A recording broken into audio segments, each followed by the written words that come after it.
Muy buenos días.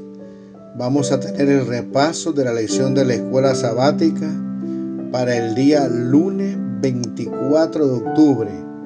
Tiene como título Dos casos del Antiguo Testamento. Realmente hay mucho que analizar en estas dos resurrecciones, pero el tiempo es muy corto. Yo la animo a que lea el Espíritu de Profecía, la animo a que estudie estas historias bien, que lea los pasajes bien, palabra por palabra, porque hay cosas muy interesantes. El primer milagro fue en los tiempos del profeta Elí, los tiempos de Acab, una situación que se estaba viviendo muy difícil. Ahí estaba, según Jezabel, el causante, mis queridos hermanos, de la sequía. Esta mujer que era idólatra, seguidora de Baal, no quería aceptar, y el pueblo de Israel tampoco, que lo que estaba sucediendo realmente era por castigo de Dios. Había sido el Señor que había suspendido la lluvia. Sin embargo, el pueblo de Israel, junto con Jezabel y los adoradores de Baal, querían culpar al profeta. Así que ahí estaba el profeta, llegó a un lugar en Sarepta, donde estaba una viuda que no era una israelita, sino una fenicia, y el Señor lo manda para que allí, mientras está este problema de la sequía, donde, mis queridos hermanos, si leemos el Espíritu de Profecía, la situación era tan crítica que ya habían comenzado a comerse hasta sus propios hijos. Había muerte por todas partes, eso era algo terrible. Pero el Señor manda al profeta que sea sustentado en una viuda que no pertenecía al pueblo de Israel. Y estando allí, nosotros vemos algo muy interesante. Ella ya estaba también padeciendo la circunstancia de la sequía y estaba, dice la Biblia aquí en el versículo número 13, Elías le dijo: no tengas temor, ve, haz como has dicho, pero hazme a mí primero de ello una pequeña torta cocida debajo de la ceniza y tráemela. La viuda estaba ya preparando su última comida y después, como ya no tenía nada más, le dijo al profeta que iba a dejarse morir con su hijo. Y entonces el profeta le dice que no se iba a morir, sino que la harina y el aceite no se iban a acabar mientras durara todo ese tiempo de sequía, pero que por favor le cocinara una torta primero a él. Es muy interesante porque esta mujer la cita el Señor Jesús cuando viene, cuando toma la forma humana y viene a la tierra como un acto de fe. Esta mujer tuvo fe, siendo de Sidón, siendo una mujer fenicia. Ella creyó en Jehová y conocía al profeta. Por lo tanto, le cocina esta torta al profeta Elías.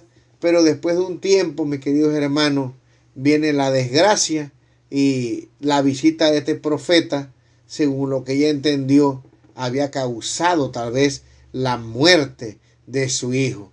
Versículo 18 le dice: y ella dijo a Elías: ¿qué tengo yo contigo, varón de Dios? ¿Has venido para traer a memoria mis iniquidades y para hacer morir a mi hijo? Así que ella piensa que tal vez porque él era un hombre de Dios y tal vez ella era una mujer fenicia, una cananea, la presencia de él, de esa santidad, de estar con el Señor, había producido la muerte de su hijo. Pero entonces el profeta Elías, mis queridos hermanos, el versículo 21 nos dice que y se tendió sobre el niño 3 veces y clamó a Jehová y dijo: Jehová, Dios mío, te ruego que hagas volver el alma de este niño a él. Y Jehová oyó la voz de Elías y el alma del niño volvió a él y revivió. Aquí la palabra alma es la palabra nefesh en las 2 veces que se usa. Y ustedes saben que esa palabra alma está traducida aquí por la influencia que había acerca de la doctrina de la inmortalidad del alma. Sin embargo, nosotros sabemos que el alma que pecare, esa morirá, y ya hemos estudiado esto de que el alma no es algo que está dentro del ser humano, sino que un alma es un ser viviente. Aquí la palabra alma es nefesh.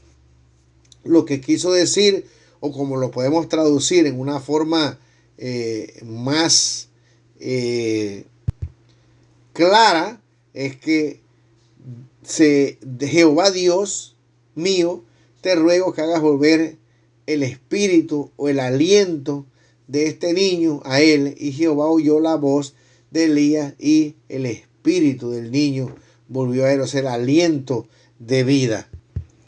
En la lección de la Biblia de lenguaje sencillo, este pasaje se traduce de la siguiente manera. El versículo 20 dice: luego le rogó a Dios en voz alta: Dios mío, ¿cómo puedes traer tal desgracia sobre esta viuda que me recibió en su casa? No dejes morir a este niño. Versículo 21 dice: luego de haber dicho esto, Elías se tendió 3 veces sobre el cuerpo del niño y en voz alta le rogó a Dios: Dios mío, devuélvele la vida a este niño. Dios escuchó la oración de Elías y el niño volvió a vivir. Así que no tengamos ningún problema con leer el pasaje donde dice que el alma, ¿verdad?, regresó al niño. Simplemente lo que quiere decir este texto es que el niño volvió a vivir. ¿Qué podemos recalcar de esta historia? Que, mis queridos hermanos, la viuda de Sarepta se aferró al profeta y pidió realmente que lo ayudara a devolverle la vida a su hijo, su único hijo. Y podemos analizar muchas cosas más, pero vamos a pasar al otro caso. En este caso sí tenemos a una israelita, una del pueblo de Dios, una mujer que, mis queridos hermanos, reconocía al profeta como un profeta del Señor.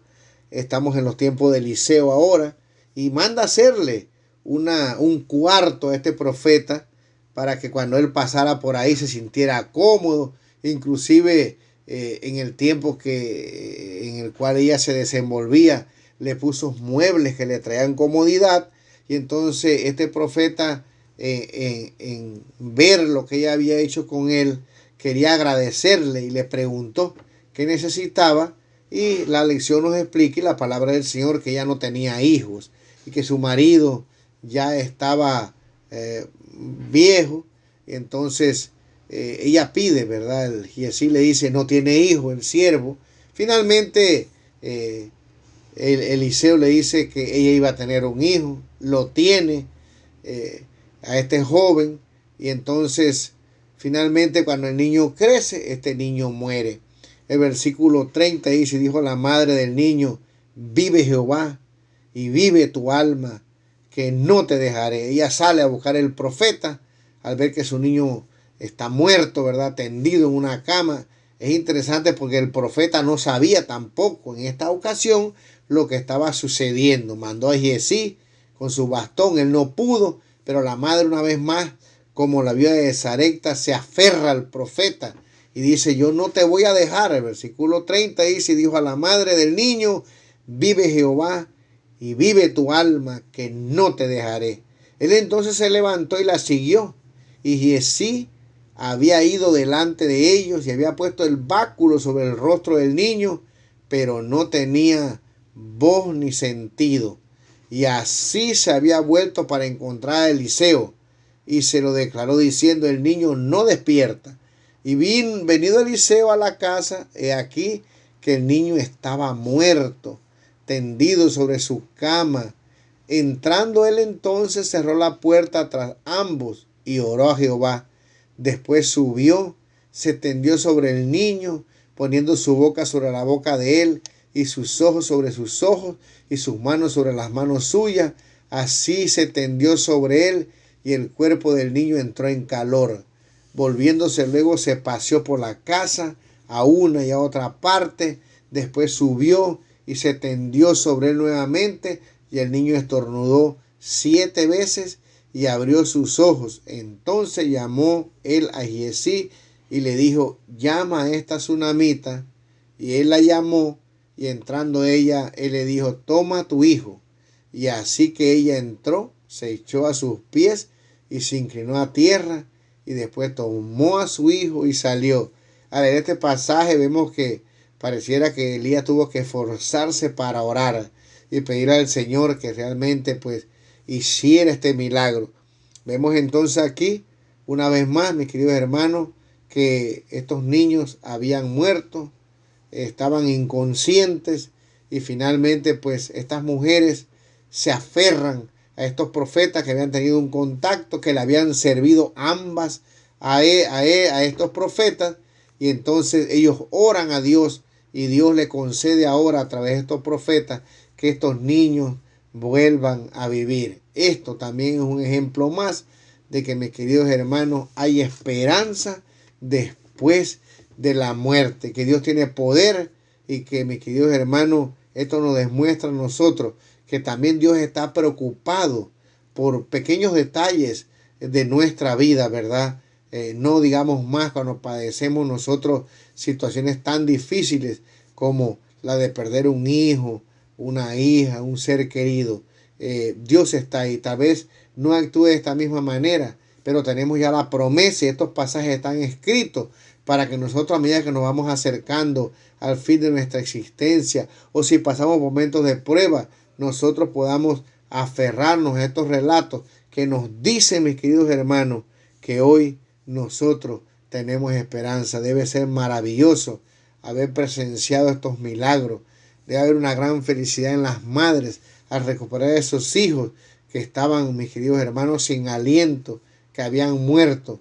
Realmente, como dice la lección, es algo maravilloso. Muy pronto, mis queridos hermanos, dice la Biblia, no os maravilléis, porque todos los que están en el sepulcro, según San Juan 5:28, escucharán la voz del Señor. Yo no sé, mis queridos hermanos, si descenderé al sepulcro, no sé si estaré vivo cuando comiencen las plagas, cuando venga todas estas tribulaciones que estamos esperando, pero lo que yo sí necesito saber en esta hora, sea que esté vivo o que descanse, es que Dios, mis queridos hermanos, tiene el poder para sostenerme si estoy vivo en estos momentos difíciles que pasará la humanidad, o levantarme del sueño de la muerte. Así que consolémonos en esta mañana con la maravillosa promesa de que tenemos esperanza de vida eterna.